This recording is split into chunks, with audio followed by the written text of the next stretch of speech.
Okay, so I'm actually walking out. I headed out from where I was. I'm in an environment so far I don't like, but I kind of left the environment I don't like, and now I've got to leave this environment. So I'm just walking towards my destination.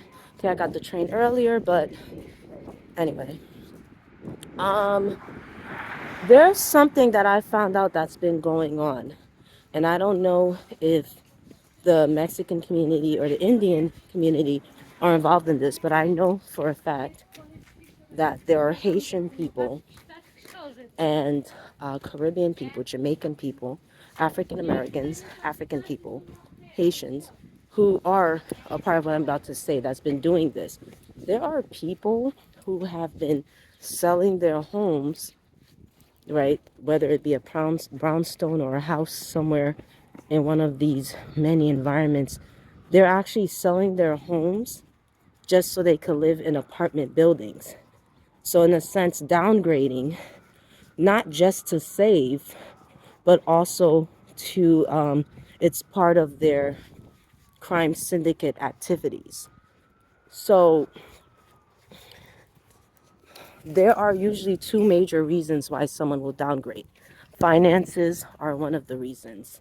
So, they will downgrade by selling their brownstone or their home to have to live in apartments so that they can manage the money, have more money so that they wouldn't have to pay a mortgage, which is a lot more, as in where they would have to pay by rent instead. And you'd think, well, that's downgrading. It might be that, excuse me, sorry. It might be that their finances are much lower, and that's why they resorted to that. Or finances tie into the first reason why people do that. There's a second reason why someone would sell their home or brownstone, and that's because they want to live in a building where they feel they have community and they could live with other people who look like them. The only thing is, in buildings tend to be so diverse that everyone kind of doesn't look alike. And unless I said lust, ew, why did that word come out of my mouth when I don't even like the people that are in my environment? And the word lust would come out of my mouth. Yuck. All right.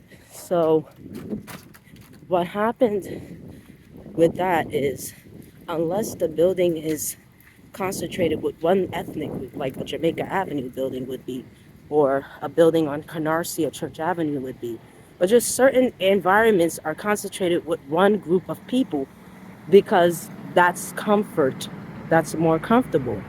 So most Hispanics, Mexicans will live in a building with most Hispanics, Mexicans.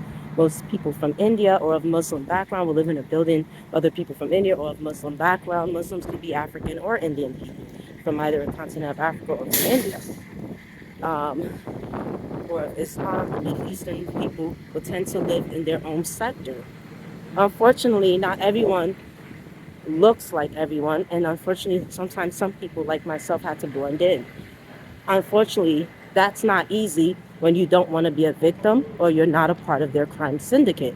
You end up living in a building that's now not safe and dangerous. And this is what's been happening since the 1970s, especially in New York City and major cities around this country.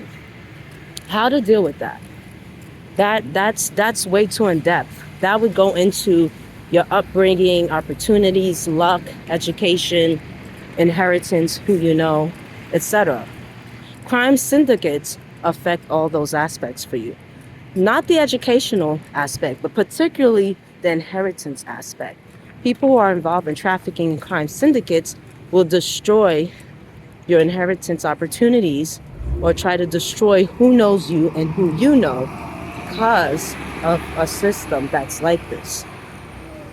Technically, the only people who should have a say in your life are loved ones. Unfortunately, with crime syndicates, they go after anybody, including strangers. And they target people that are the same ethnicity as them, that are in the same building as them. They target who their children know. They target their own children.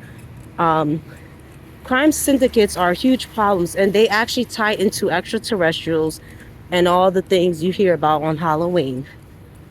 Um, So, how is there all this evil and yet a balance in this world? Well, there are good people in this world, believe it or not. And because God has to get a hold of things. God and his angels, the legion of angels on the other side in heaven, that is, because there's a veil between here and heaven, just like there are veils between here and other worlds, like the purgatory. God has to place his hand on earth. God is the one that keeps the balance. God gifts different people with different abilities so that they're able to function in society in the different ways that must do. In ancient times, right, before things that developed to the way they were, there was caste systems similar to like in India, but in ancient, more earlier times, there were royal systems. So you had magistrates, you had slaves, you had rulers. This system was only created in the earlier times because God thought people had the responsibility to handle their own roles, whether it be a ruler, slave, or whatever the role was. Over time, things got corrupted. See, with reincarnation, you'll never be a slave forever. You'll never be a ruler forever. And if you are that forever, you can change the course of events. You can change your life. Sometimes it's what you do in the now. Sometimes it's what you choose to become. And sometimes you have to embrace who you were, or that was fucking annoying. You can embrace who you were, or you can denounce it. You could denounce who you were if you weren't the best person. If you were not the best version of yourself or a good person, you could denounce it and you could learn from it. This is the point of what human beings are supposed to be doing. Unfortunately, what's happening is these non-human entities are working with sociopaths and psychopaths, and they're very similar, and making it difficult for a lot of human beings who are on this planet. Also, there are a lot of people who are ignorant and uneducated, and we are related to a lot of these people. Sometimes these people could be our guardians, our parents, or forced parents. Sometimes we're also related to not the best people, but you have to sometimes make that work as well as much you can. So the building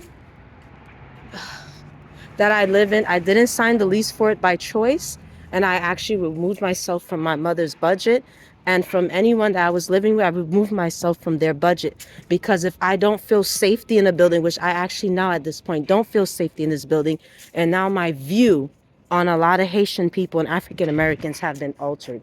I now do not see them in the best light, and that's not a good way to feel.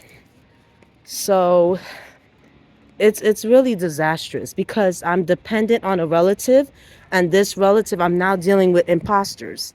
So this relative has now been altered by other people who are trying to use me to target and kill others, or to target or to abuse other families. And they're using me to target white families because there's a hatred. There's a hatred. They don't want someone who is Hispanic or white to be within their own dwelling. You know, black and brown people are very entitled. They think, and it's because of what Hispanics have given them, which is their time and attention and too much of it. And these people, when you're not smart and you're tacky, people will take advantage of you and abuse you. I'm gonna have to cut this video short and keep it at that. Hold on.